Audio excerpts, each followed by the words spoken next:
시청자 여러분 안녕하십니까. 지금부터 조록현의 안보정도를 시작하겠습니다. 자, 이번 시간에는 뉴스가 어마어마하게 많습니다. 자, 우선요 갤럽 여론조사를 말씀을 드리겠고요. 조민희 1심 판결이 나왔는데 벌금 1,000만 원이 나왔습니다. 그 다음에 윤 대통령의 40년 지기 석동현 자유통일당 비례대표 2번 확정을 받았답니다. 야, 이게 뭐 배신의 정치를 봐야 될지 실망의 정치를 봐야 될지 이거 뭐 알 수가 없네요.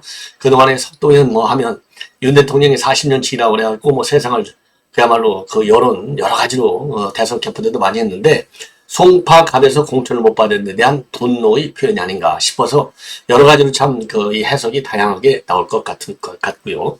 자, 그 다음에는요 지금 이제 이 강북을 지금 신현영 대변인, 현 선대위 대변인하고요. 그 다음에 한민수 당 대변인, 요 둘이 제일 유력하게 거론이 되고 있다고 합니다.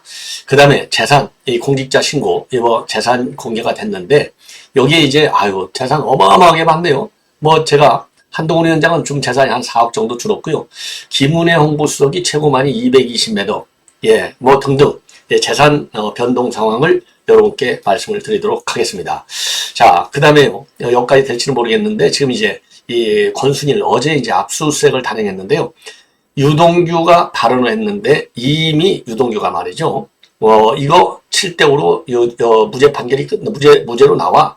요거를 이미 유동규가 다 알고 있었고 요 내용을 남욱 변호사가 터뜨렸습니다. 월간조선 단독 보도가 되겠습니다. 자, 그래서요. 이게 뭐 뉴스가 뭐 어마어마하게 많이 나오는데 저는 항상 뭐 말씀을 드리지만 모아서 압축해서 이 시간에는요 많은 뉴스를 압축해서 말씀을 드리겠습니다. 이거 뭐 일일이 정말 머리 아프네요. 네. 자, 우선요 대신에요 여론조사 내용은 굉장히 중요하기 때문에 조금 자세히 말씀을 드리도록 하겠는데요. 자, 이거 우선 도표를 한번 보시죠. 우선 뭐 여론조사에 지금 올라갈 리가 없잖아요. 좀 떨어졌어요. 네, 떨어졌고 윤 대통령의 지지율도 떨어졌고 당 지지율도 떨어지고 그러다 보니까 여당을 견제해야 된다라는 여론은 조금 올라가고 뭐 당연한 이 귀결이 아닌가 싶습니다. 자, 그래서 우선요 여론조사의 흐름을 보면은요, 자, 요걸 한번 보시죠. 아이고, 네, 요걸 보시면 갈나르게 이제 자 지금 여론조사가 말이죠. 지난 3월 첫째 주, 2월 마지막 주, 3월 첫째 주에 39% 갤럽입니다. 정점을 찍고 떨어지고 있어요. 그래서 36으로 떨어지더니 이번 주에는 34로 떨어졌어요. 그러니까 이제 무려 정점 기준 5%, 전주 대비 2%가 빠졌고요.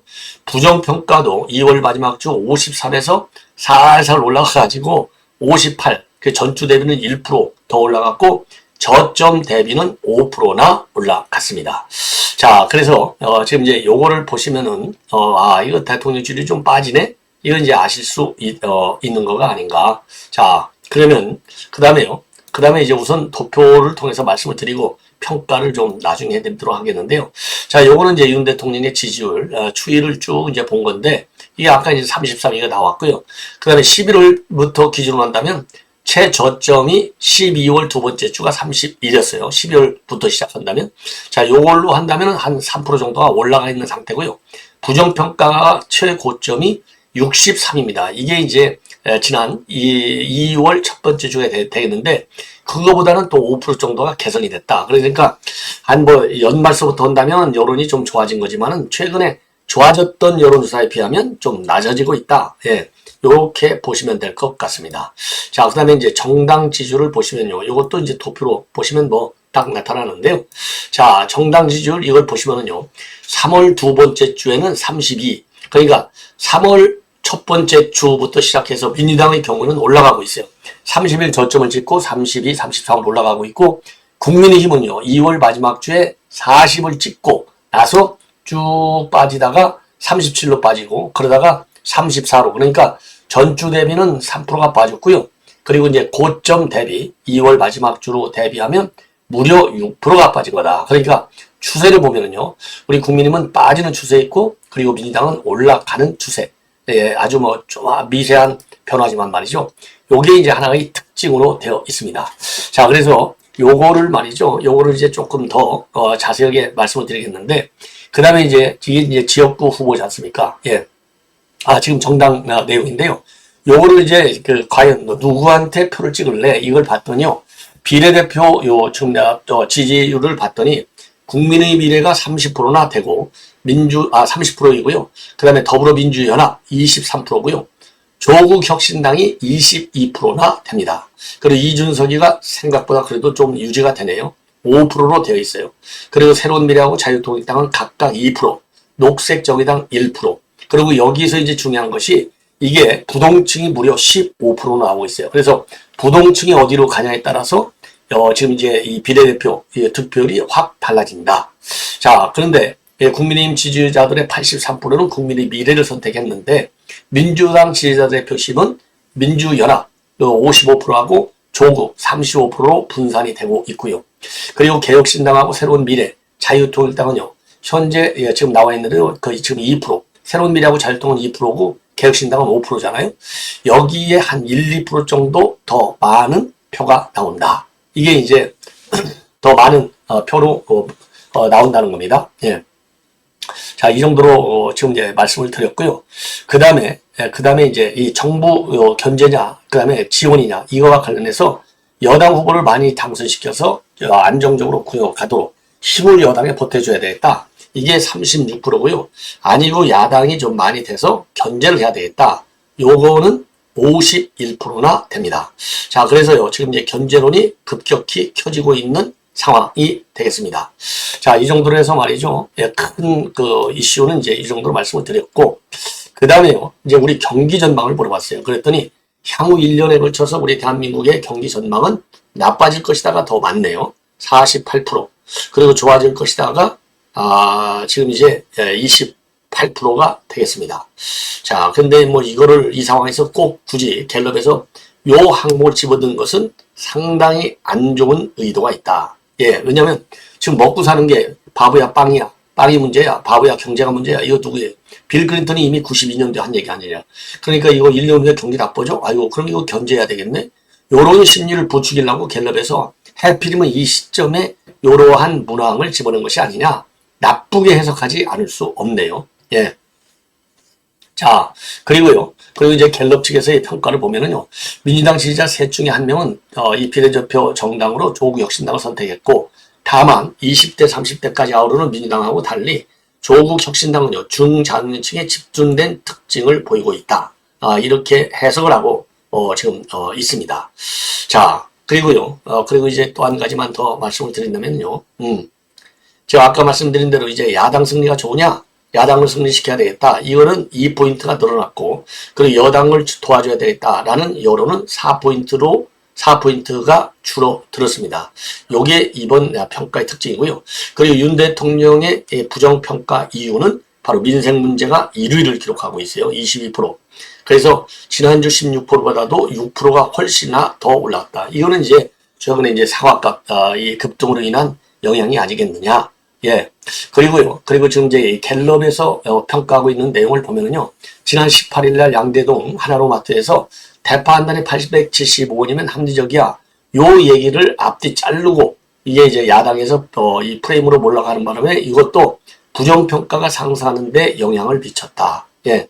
요렇게 지금 갤럽이 평가를 하고 있습니다.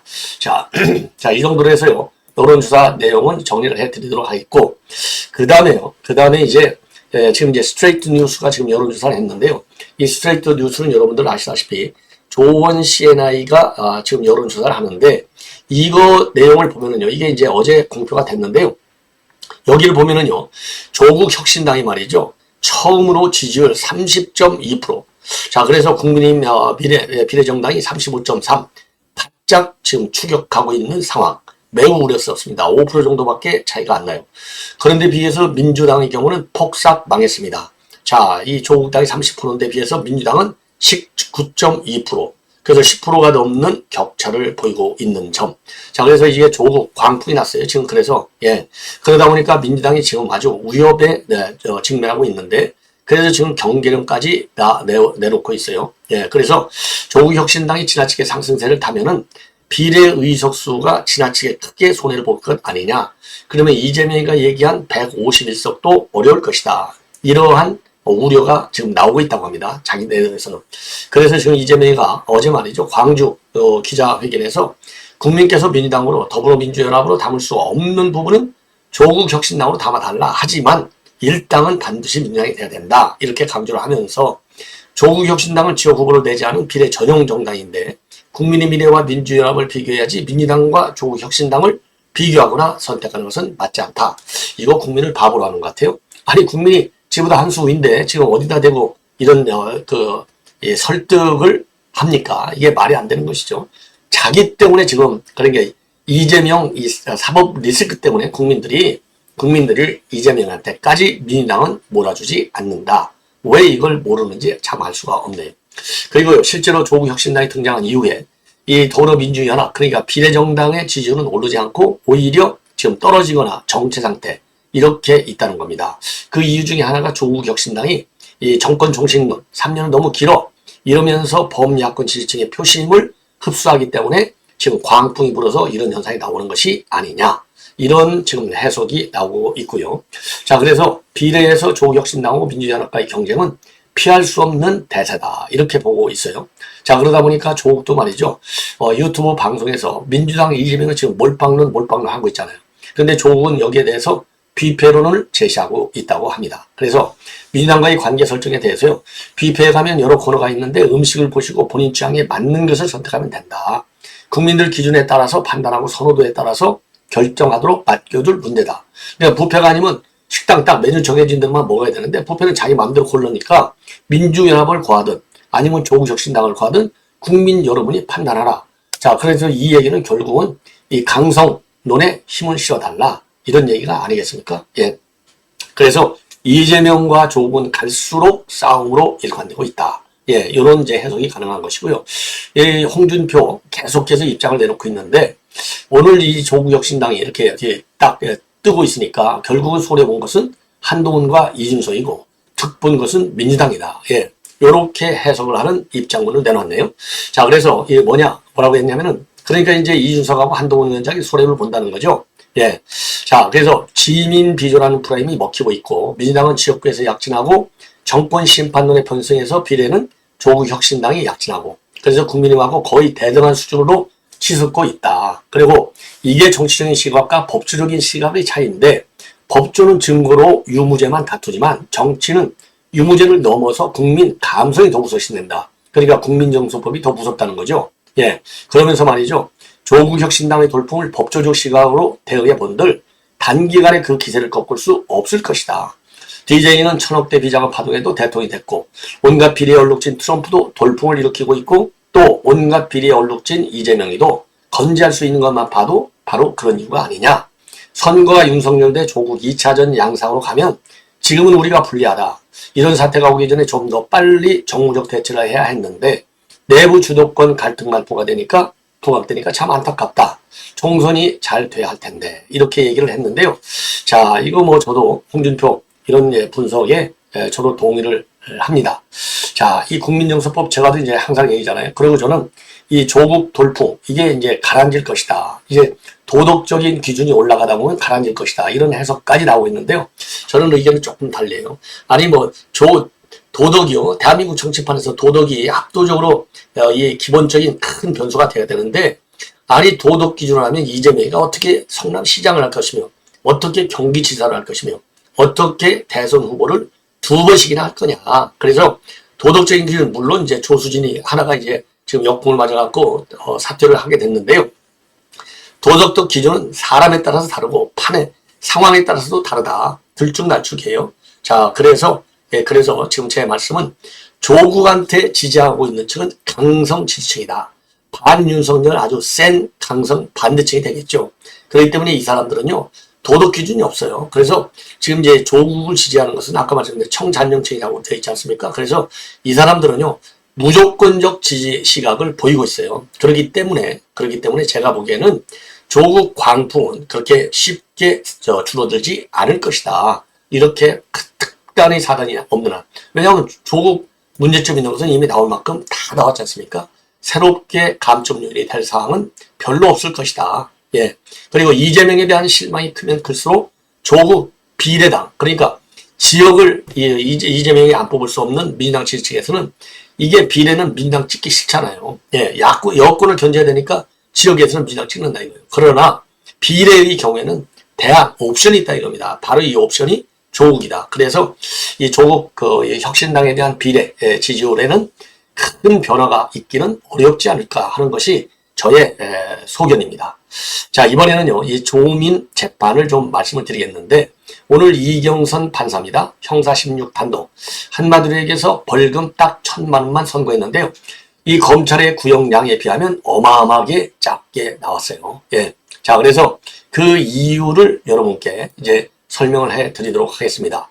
자, 이 한마디로 얘기해서요, 그러니까 이제 우위변조, 이런 거에 관해서, 이 조민은 직접 참여를, 개입을 안 했다. 그 다음에는 어쨌든지 간에 반성문을 쓰고 있다. 예. 요 두 가지가, 이제 법리적으로는 우위변조에 직접 관여하지를 않았기 때문에 죄를 갖다가 그렇게 크게 높일 수는 없다는 것이고, 양형 이유가. 그 다음에 하나는 이제 반성문을 쓰고 있다. 이거는 이제, 정성평가가 되겠죠. 예. 그래서 이렇게 해서 벌금 1,000만 원을 지금, 판결을 내렸습니다. 자, 그래서 이 판결문 내용은 여러분들께서 좀 아실 필요가 있지 않나 생각이 드는데요. 우선 입시의 공정성을 저해했고, 입시 전반에 불신을 야기했다. 그래서 공정경쟁을 위해서 오랜 기간 노력한 대다수 학생들에게 좌절감과 허탈감을 줬기 때문에 비난 가능성이 충분하다. 뭐 이미 이 조민이 문제는 뭐 다 아시잖아요. 서울대하고 이제 부산대, 뭐 고대 이런데 허위 문서 이런 걸 다 낸 거 아니에요. 입학원서, 자기소개서, 그 다음에 표창장 위조, 인턴십 확인서, 뭐 이런 거. 예. 자, 그러면서요, 조민이는요, 공소사실을 모두 자백했고, 공소사실이 모두 유죄로 인정된다. 그리고 조민 씨는 의전원 지원 당시 허위 내용이 기재되어 있다는 것은 인식했지만은 허위 서류의 구체적인 발급 과정을 모르고 또 우위 변조에 직접 관여하지 않았다. 그리고 또 조민은 지금 범행을 모두 인정하고 입학 취소 관련 소송에 항소하지 않거나 소송을 취하했다. 그래서 요거를 지금 양형 이유로 밝히고 있습니다. 자, 그리고 이 재판부는요, 지금 뭐라고 그럴까요?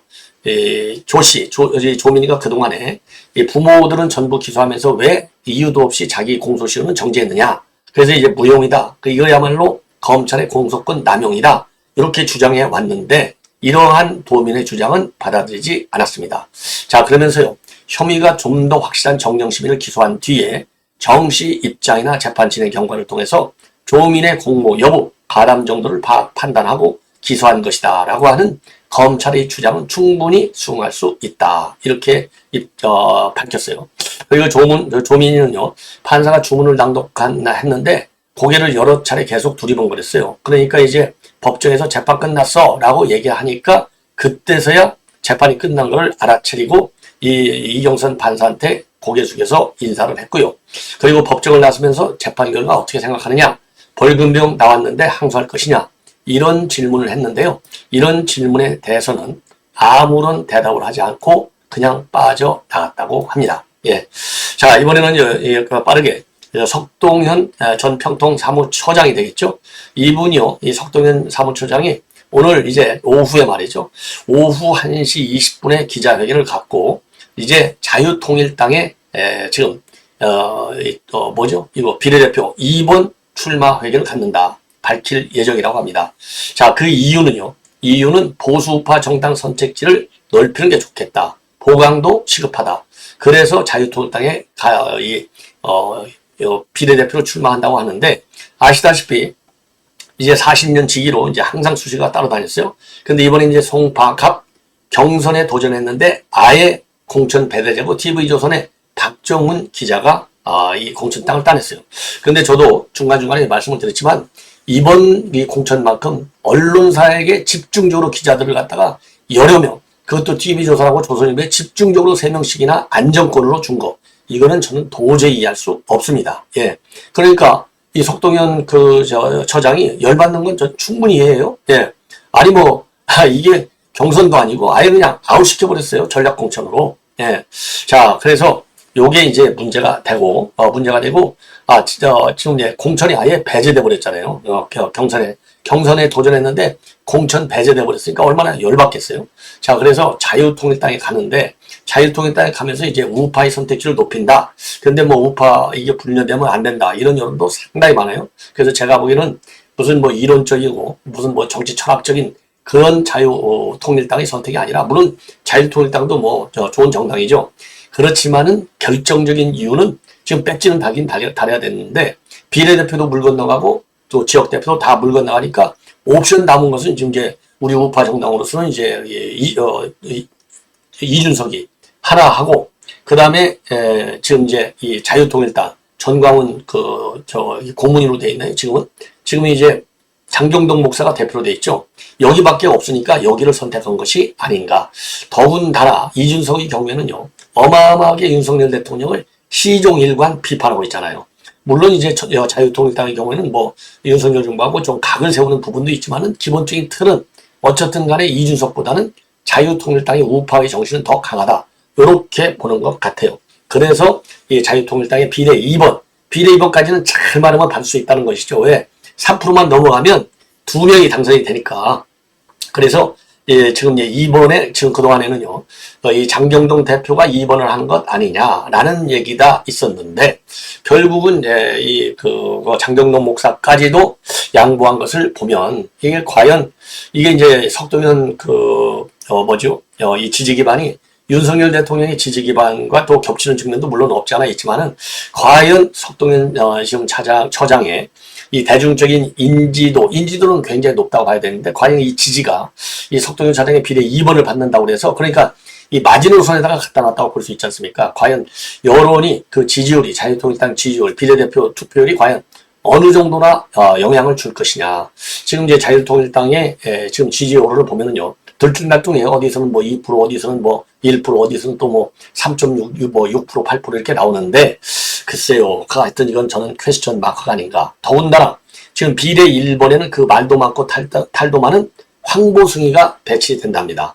그게 1번은 황보승이, 2번은 이제 황보승이는 문제가 많았잖아요. 부산에서 온갖 뭐 사생활도 지저분하고. 그래 이런 사람들이 이제 비례 1, 2번을 받았을 때 과연 어느 정도로 국민들이 믿고 지지를 할 것이냐.